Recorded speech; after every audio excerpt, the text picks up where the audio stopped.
বন্ধুরা, তোমরা সব ভালো আছো? আমি ভালো আছি। দেখো, আজকে আমি শিম চচ্চড়ি করছি। প্রথম থেকে শেষ পর্যন্ত দেখতে থাকো। শিম চচ্চড়ি করবো।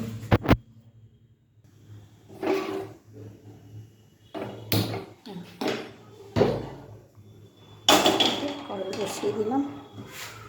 কড়াই বসিয়ে দিয়েছি। কড়াইটা গরম হোক, তেল দেবো। কড়াই গরম হয়ে গেছে, আমি তেল দিয়ে দিলাম।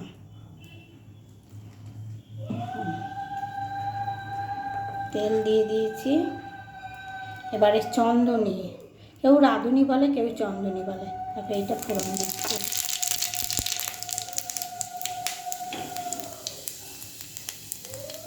দিয়ে এটা হয়ে গেছে, আমি এবারে শিমটা ঢেলে দেবো।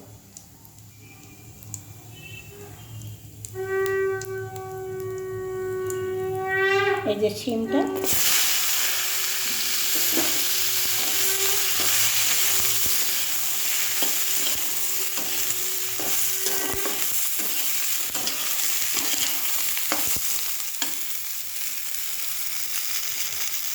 এবার একে একে আমি সব দেবো। খুব অল্প একটু জিরের গুঁড়ো দিলাম।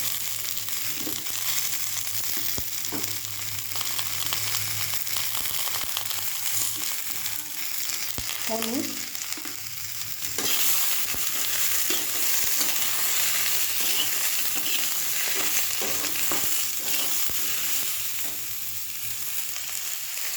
চার পাঁচটা লঙ্কা দিলাম। ছটায় কত বেশি লঙ্কা, আমি ছটা দিয়ে দিয়েছি।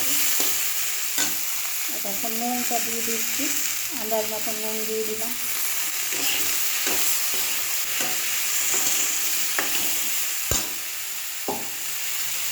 এবার চিনিটাও একবারে দিয়ে দেবো, দিয়ে আমি জল দিয়ে দেবো।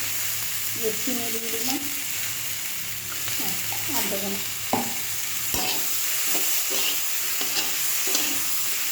হয়ে গেছে কষানো, এবার জলটা দিয়ে দেবো। এবার জল দিয়ে দিলাম।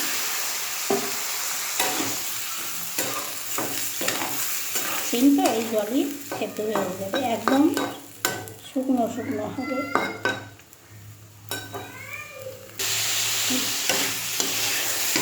এবারে ধনে পাতাটা দেবো, ধনে পাতাটা দিয়ে নামিয়ে দেবো। এটাই কিন্তু কোনো মশলাই পড়বে না, শুধু কাঁচা লঙ্কা। আমি অল্প একটু জিরের গুঁড়ো দিয়েছি, জিরের গুঁড়ো না দিলেও চলে যায়।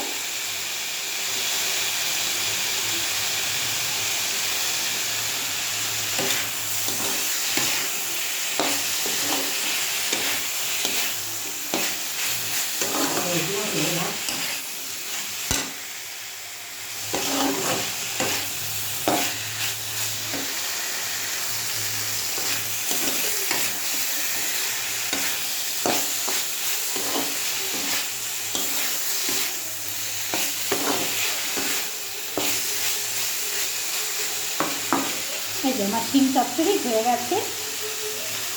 আমি তোমাদের এই কড়াইয়ের মধ্যেই দেখিয়ে দিলাম। আমি যেভাবে করলাম শিম চচ্চড়িটা, তোমরা এইভাবেই করে খেয়ে দেখবে। এতে কোনো মশলা লাগে না, দেখলে তো মশলা ছাড়াই আমি করলাম। ঠিক আছে, রাখছি। একটা লাইক, একটা কমেন্ট করো। আর কে কে এরকমভাবে শিম চচ্চড়ি খেয়েছো কমেন্টে বলবে।